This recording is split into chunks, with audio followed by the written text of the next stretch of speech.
Class 10th। आज हम आपकी हिंदी क्षितिज भाग 2 भाग 1 हम 9th में पढ़ चुके हैं। हिंदी की पाठ्य पुस्तक जो है इसका गद्य पाठ पढ़ेंगे। पाठ का नाम क्या है? पाठ 10 स्वयं प्रकाश नेताजी का चश्मा। ये स्वयं प्रकाश जी की फ़ोटो है। स्वयं प्रकाश, पहले हम स्वयं प्रकाश जी के बारे में थोड़ा सा जानेंगे जो उनके इसमें दिया हुआ है। स्वयं प्रकाश का जन्म सन 1947 में इंदौर यानी मध्य प्रदेश में हुआ।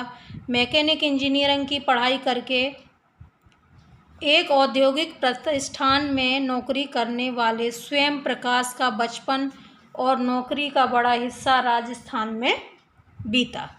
उनका जन्म मध्य प्रदेश में हुआ, इंदौर शहर में, और 1947 में जब हमारा देश आज़ाद हुआ था उस समय, और एक औद्योगिक कंपनी में उन्होंने नौकरी की, लेकिन ज़्यादातर हिस्सा उनका राजस्थान में बीता है।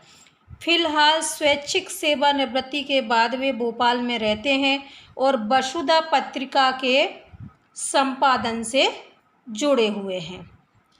अभी स्वेच्छा मतलब इच्छा से उन्होंने रिटायरमेंट ले लिया है और भोपाल में रह रहे हैं। एक पत्रिका निकलती है वसुधा, उसका संपादन कर रहे हैं। 8वें दशक में उभरे स्वयं प्रकाशन आज समकालीन कहानी के महत्वपूर्ण हस्ताक्षर हैं। 8वें दशक के है ना। उनके 13 कहानी संग्रह प्रकाशित हो चुके हैं, जिनमें सूरज कब निकलेगा, आएंगे अच्छे दिन भी, आदमी जात का आदमी और संधान उल्लेखनीय है। उनके बीच में विनय और ईंधन उपन्यास चर्चित है। उनके 2 उपन्यास भी हैं, ये कहानियां हैं, और विनय और ईंधन उनके 2 उपन्यास हैं। उन्हें पहला सम्मान बनमाली पुरस्कार, राजस्थान साहित्य अकादमी पुरस्कार और पुरस्कारों से पुरस्कृत किया गया है। मध्यम वर्गीय जीवन के कुशल चितेरे स्वयं प्रकाश की कहानियों में वर्ग शोषण के विरुद्ध चेतना है, तो हमारे सामाजिक जीवन में जाति, संप्रदाय और लिंग के आधार पर हो रहे भेदभाव के खिलाफ प्रतिकार का स्वर भी है। मतलब वो ये बता रहे हैं कि इनकी कहानियाँ किस पर लिखी गई हैं। हर किसी का अपना अपना एक तरीका होता है और एक विषय होता है। वर्ग के शोषण के खिलाफ है, जो जातिवाद है, आप सभी को पता होगा। संप्रदाय है, जाति आप समझते ही होंगे, ब्राह्मण, क्षत्रिय, इस तरीके से जो जातियाँ हैं हमारे भारतीय समाज में। संप्रदाय जो धर्म से संबंधित है वो संप्रदाय कहलाते हैं, है ना। तो भेदभाव के खिलाफ उनका स्वर फूटा है। रोचक किस्सोई शैली में लिखी गई हैं उनकी कहानियाँ हिंदी की वाचिका परंपरा में समृद्ध करती हैं। अब हम आगे देखते हैं कि इन्होंने क्या लिखा है। चारों ओर सीमाओं से घिरे भूभाग का नाम ही देश नहीं होता है। देश बनता है उसमें रहने वाले सभी नागरिकों, नदियों, पहाड़ों, पेड़ पौधों, वनस्पति, पशु पक्षियों से, और इन सब में प्रेम करने तथा इनकी समृद्धि के लिए प्रयास करने का नाम ही देशभक्ति है। नेताजी का चश्मा कहानी कैप्टन चश्मे वाले के माध्यम से देश के करोड़ों नागरिकों के योगदान को रेखांकित करती है, जो इस देश के निर्माण में अपने अपने तरीके से सहयोग करते हैं। कहानी ये कहती है कि बड़े ही नहीं, बच्चे भी इसमें शामिल होते हैं। अब हम पढ़ते हैं नेताजी का चश्मा, है ना। हालदार साहब को हर 15वें दिन कंपनी के काम के सिलसिले में उस कस्बे से गुजरना पड़ता था। कस्बा बहुत बड़ा नहीं था जिसे पक्का मकान कहा जा सके, वैसे कुछ ही मकान, और जिसे बाजार कहा जा सके वैसा एक ही बाजार था। मतलब जहाँ से वो गुजरते थे वो छोटा ही था, ज़्यादा बड़ा नहीं था, जिसको वो कस्बा बोल रहे हैं, छोटा जिला टाइप का। कस्बे में एक लड़के का स्कूल, लड़कों का स्कूल, क्या क्या है कस्बे में वो बता रहे हैं वो। एक लड़कियों का स्कूल, एक सीमेंट का छोटा सा कारखाना भी है। 2 ओपन एयर सिनेमा घर और 1-2 नगर पालिका भी थी। नगर पालिका थी तो कुछ ना कुछ करती भी रहती थी। कभी कोई पक्की सड़क बनवा दी, कभी कुछ पेशाब घर बनवा दिए, कभी कबूतरों की छतरी बनवा दी, तो कभी कभी सम्मेलन करवा दिया। इसी नगर पालिका के किसी उत्साही बोर्ड या प्रशासनिक अधिकारी ने एक बार शहर के मुख्य बाजार के मुख्य चौराहे पर नेताजी सुभाष चंद्र बोस की एक संगमरमर की प्रतिमा लगवा दी। बच्चों, ये प्रश्न आया था इस बार 10th में कि नेताजी की मूर्ति किसने चौराहे पर लगवाई थी? तो प्रशासनिक अधिकारियों ने। ठीक है, यह कहानी उसी प्रतिमा के बारे में है, बल्कि उसके भी एक छोटे से हिस्से के बारे में कहेंगे हम। ये है, पूरी बात तो अब पता नहीं, लेकिन लगता है कि देश के अच्छे मूर्तिकारों की जानकारी नहीं होने और अच्छी मूर्ति की लागत अनुमान और उपलब्ध बजट से कहीं बहुत ज़्यादा होने के कारण काफ़ी ऊह-पोह और चिट्ठी पत्री में बाद हुआ होगा और बोर्ड की शासन अवधि समाप्त होने की घड़ियों में किसी स्थानीय कलाकार को ये अवसर देने का निर्णय लिया गया होगा। मतलब ये बता रहे हैं कि पूरी बात तो हमको पता नहीं है, लेकिन मूर्ति जिस टाइप की लगी हुई है, जैसी बनी हुई है, तो उसमें कुछ सस्ती है क्योंकि बजट उनका बहुत ज़्यादा नहीं था।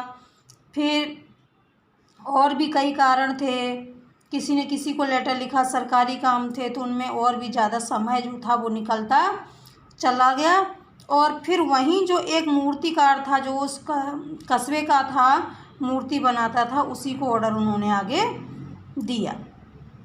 और अंत में कस्बे के इकलौते हाई स्कूल के इकलौते ड्राइंग मास्टर मान लीजिए मोतीलाल जी को ही ये काम सौंप दिया गया होगा, जो महीने भर में मूर्ति बनवा कर पटक देने का विश्वास दिला रहे थे। वो बार बार बोलते थे कि मैं महीने भर में ही मूर्ति बनवा दूंगा।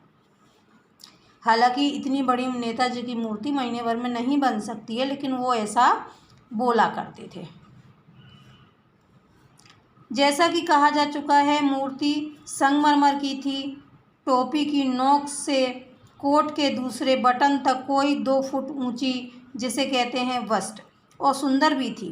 नेताजी सुंदर लग रहे थे, कुछ मासूम और कमसिन फौजी वर्दी में। मूर्ति को देखते ही दिल्ली चलो और तुम मुझे खून दो वगैरह याद आने लगते थे। देखो, यहाँ पर ये इसलिए बोला है कि नेताजी सुभाष चंद्र बोस थे, उन्होंने आज़ाद हिंद फौज की स्थापना की थी और उस समय उन्होंने नारा भी लगाया था कि दिल्ली चलो, तुम मुझे खून दो, मैं तुम्हें आज़ादी दूंगा। खून देने से मतलब ऐसा नहीं कि बोतल में खून लिया, मतलब कि आप हमारे लिए लड़ो, हमारे देश के लिए लड़ो, हमारी आज़ादी के लिए लड़ो। इस दृष्टि से यह सफल और सराहनीय प्रयास था। केवल एक चीज़ की कसर थी जो देखते ही खटकती थी, नेताजी की आंखों पर चश्मा नहीं था। लेकिन संगमरमर का नहीं था, एक सामान्य और सचमुच के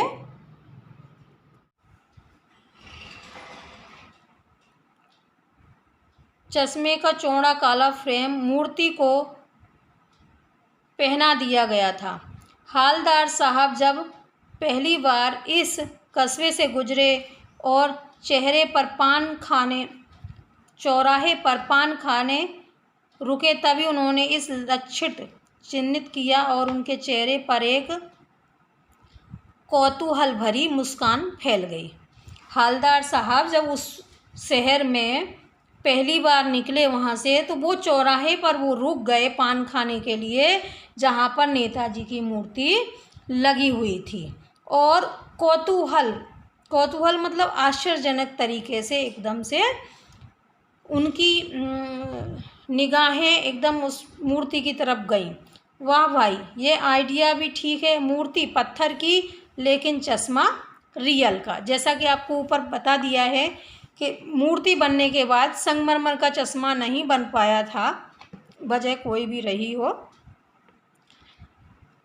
जीप कस्बा छोड़कर आगे बढ़ गई, तब भी हालदार साहब इन मूर्ति के बारे में ही सोचते रहे और अंत में इस निष्कर्ष पर पहुँचे कि कुल मिलाकर कस्बे के नागरिकों का यह प्रयास सराहनीय ही कहा जाना चाहिए। महत्व मूर्ति के रंग रूप या कद का नहीं है, उस भावना का है, वरना तो देशभक्ति की आजकल मजाक की चीज़ होती जा रही है। अच्छा, हालदार जी वहाँ से चले तो गए, आगे बढ़ गई उनकी गाड़ी, लेकिन फिर भी वो मूर्ति की छवि उनके दिमाग में घूम रही थी और वो सोच रहे थे मूर्ति के बारे में, मूर्ति का रंग के बारे में, ऊंचाई के बारे में। और फिर उन्होंने सोचा कि चलो ठीक है, मूर्ति लगाई तो सही, नहीं तो कुछ कुछ चौराहे खाली पड़े हैं, कुछ कुछ शहरों में कुछ भी नहीं लगा है, कई नेताओं मूर्ति नहीं है, तो कम से कम बनवाई तो है, देशभक्ति इस बहाने थोड़ी जिंदा लोगों में है। दूसरी बार जब हालदार साहब उधर से गुजरे तो उन्हें मूर्ति में कुछ अंतर दिखाई दिया। अब क्या होता है, उस दिन तो वो चले गए, जब दूसरी बार वो आए तो उनको मूर्ति में कुछ चेंज दिखाई दिया।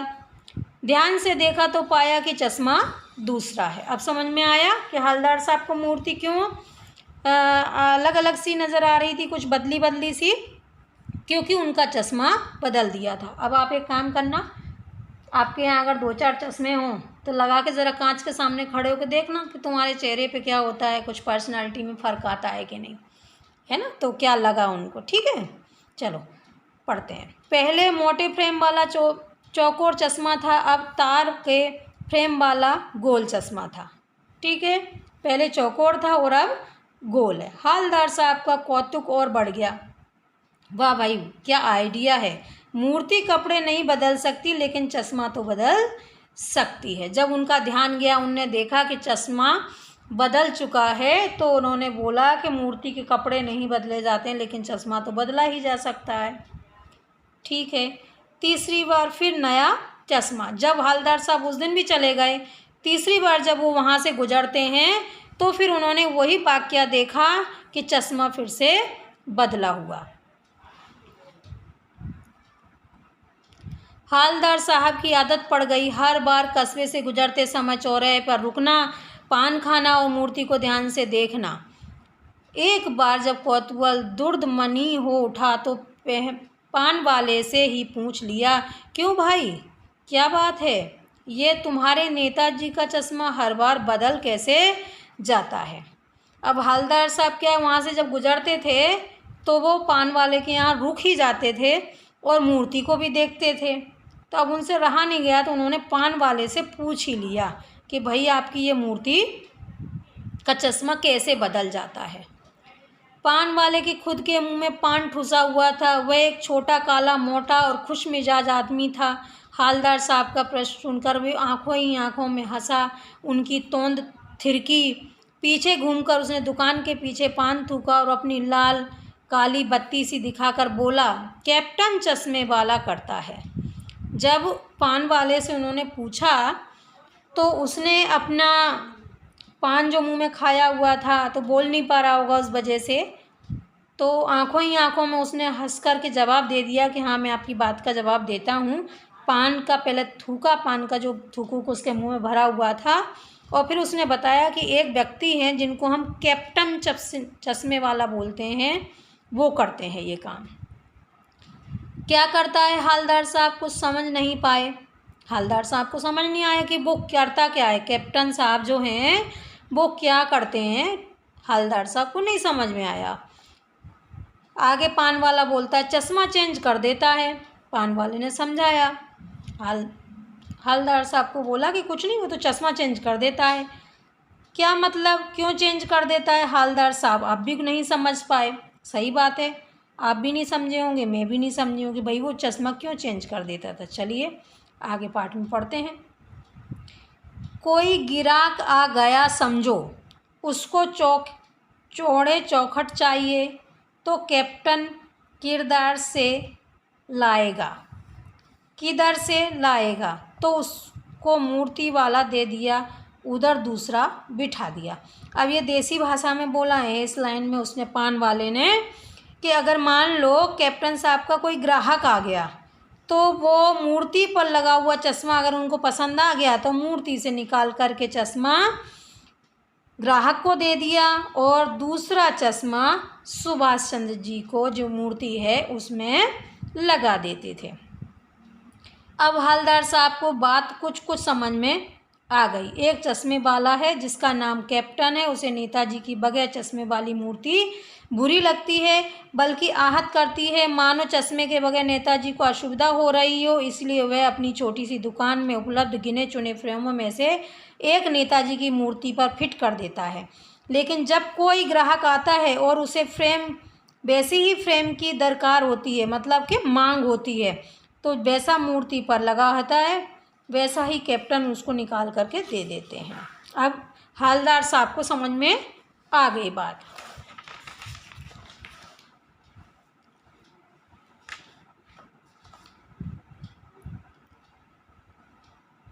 चश्मे वाला मूर्ति पर लगा फ्रेम संभवतः नेताजी से क्षमा मांगते हुए लाकर ग्राहक को दे देता है और बाद में नेताजी को दूसरा फ्रेम लौटा देता है। वाह भाई, खूब, क्या आइडिया है। आपके दिमाग में भी कुछ आ रहा है क्या आइडिया? पहले पाठ पढ़ लो फिर आइडिया लगाना। लेकिन मैं भी सोच रही हूँ कि कितना प्रेम होगा उसको, चश्मे वाले को, कि नेताजी की मूर्ति बगैर चश्मे की देख कर के वो उनको चश्मा लगा देता था। वाह भाई। अपने ये हवलदार साहब तो बोल ही दिए वाह भाई, लेकिन मैं भी बोल रही हूँ वाह भाई। चलिए आगे पढ़ते हैं अपन।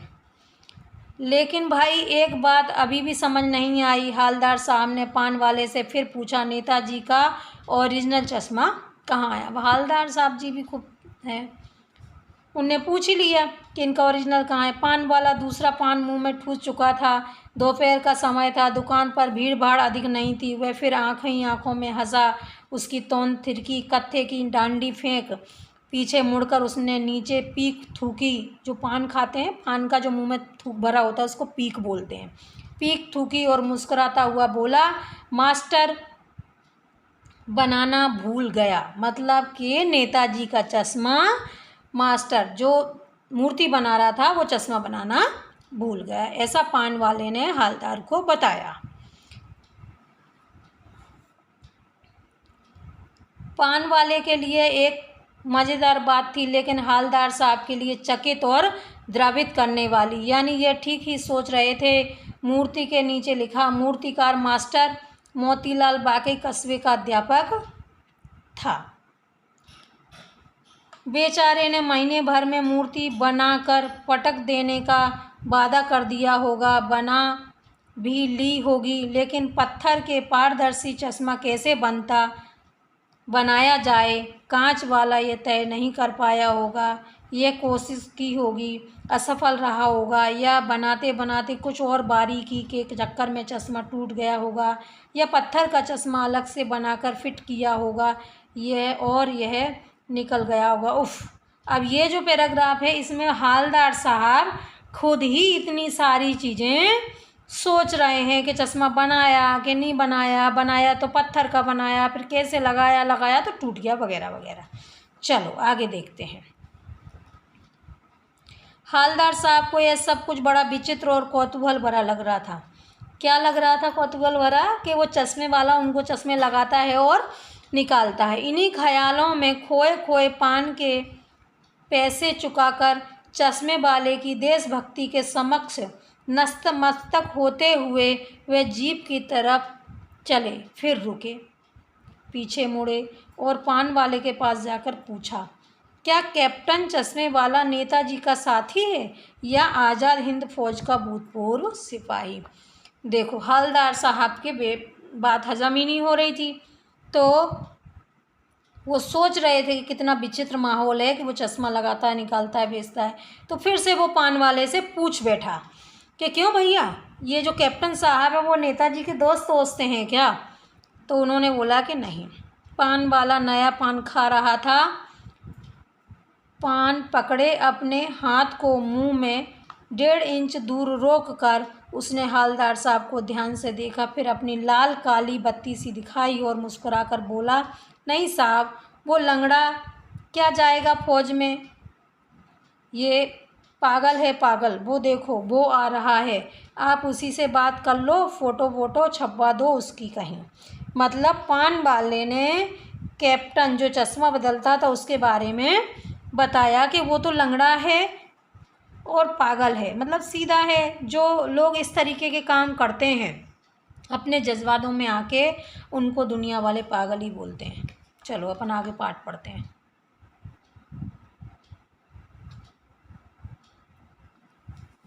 हालदार साहब को पान वाले द्वारा एक देशभक्ति का इस तरह मजाक उड़ाया जाना अच्छा नहीं लगा। मुड़कर देखा तो अबाक रह गए। एक बेहद बूढ़ा मरियल सा लंगड़ा आदमी, सिर पर गांधी टोपी और आंखों पर काला चश्मा लगाए, एक हाथ में एक छोटी सी संदूकची और दूसरे हाथ में एक बांस पर टंगे बहुत से चश्मे लिए अभी अभी एक गली से निकला था।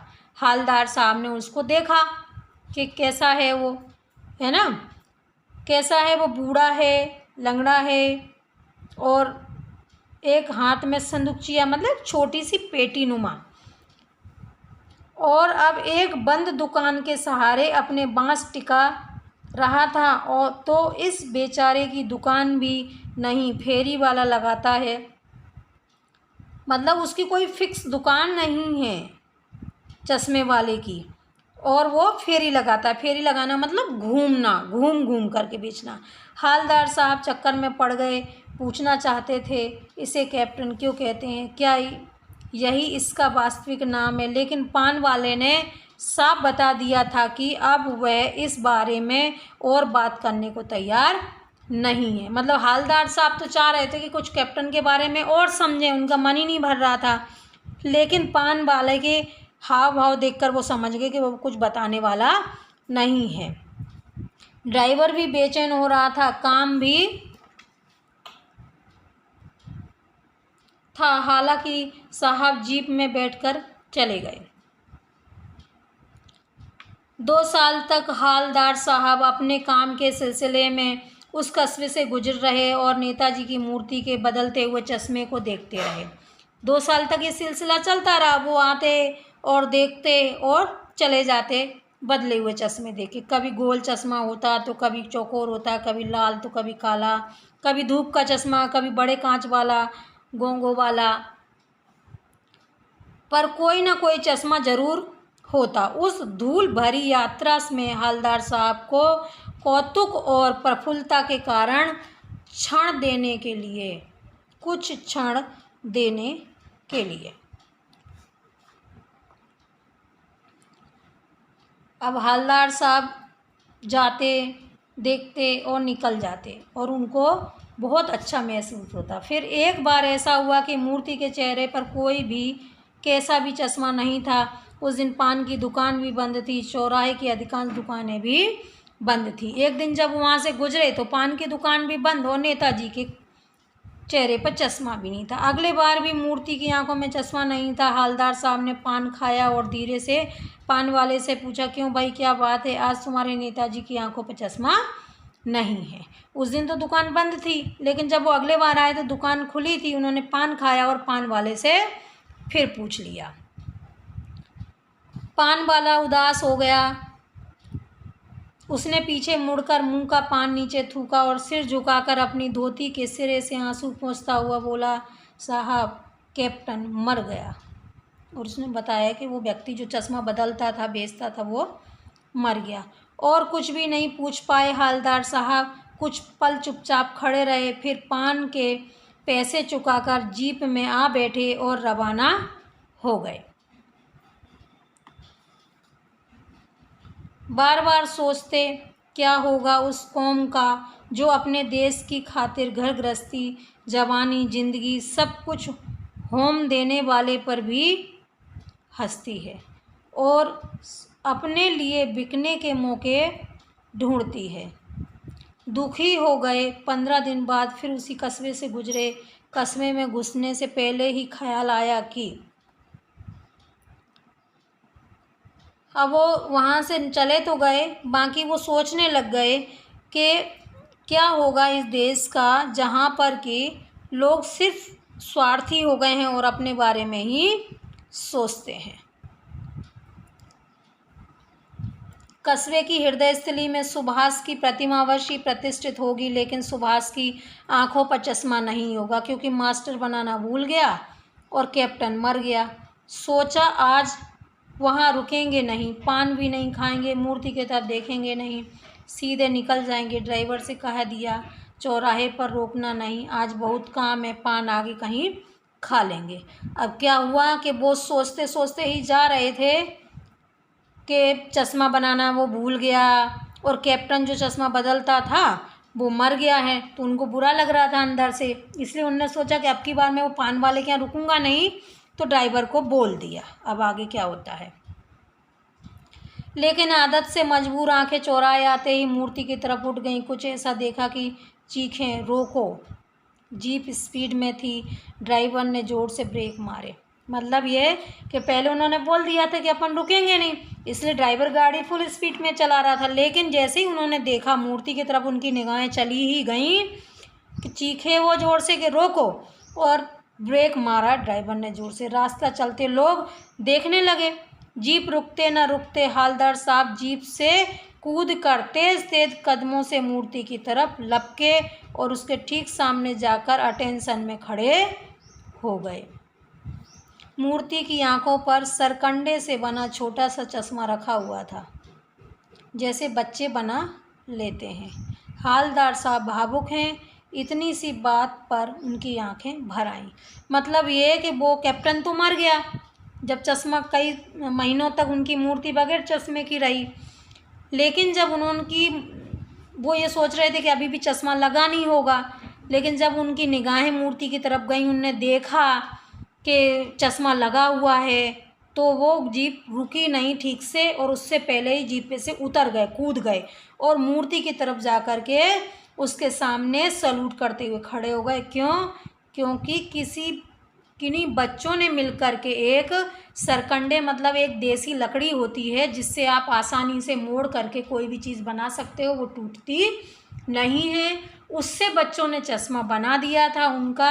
इसलिए उनकी आंखें भरी आईं ये सोच कर के कि नहीं, आज भी बच्चों के मन में, बड़ों के मन में नेताजी के लिए सम्मान है, और सबके मन में हमेशा रहेगा। जब तक कि पृथ्वी पर सूरज चांद रहेगा, नेताजी का नाम रहेगा, क्योंकि उनके जितना योगदान शायद ही किसी ने किया हो। अपने अपनी जगह सबका है, लेकिन अदम्य साहस, कहाँ तक गए वो, किस किस देश में गए, अपने भारत को आज़ाद कराने के लिए मदद मांगी उन्होंने। आप उनके बारे में पढ़िएगा, हिटलर से भी मिले थे वो, रूस भी गए, उसके बाद जापान गए, फिर उन्होंने आज़ाद हिंद फौज का निर्माण किया। मैं आपके लिए एक अलग से वीडियो डालूंगी नेताजी के बारे में पूरा डिटेल से, ठीक है।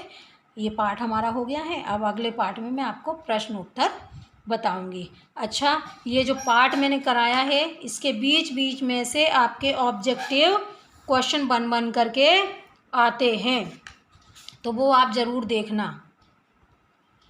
मैंने अभी आपको ये समझा रही हूँ कि पार्ट को अच्छे से पढ़ना। ये देखो, ये आपका एक क्वेश्चन आया है। शहर के मुख्य चौराहे पर नेताजी सुभाष चंद्र बोस की प्रतिमा लगवा दी गई थी। किसके द्वारा लगवा दी गई थी? ये 4 ऑप्शन दिए हुए हैं। अब आप पाठ पढ़ना।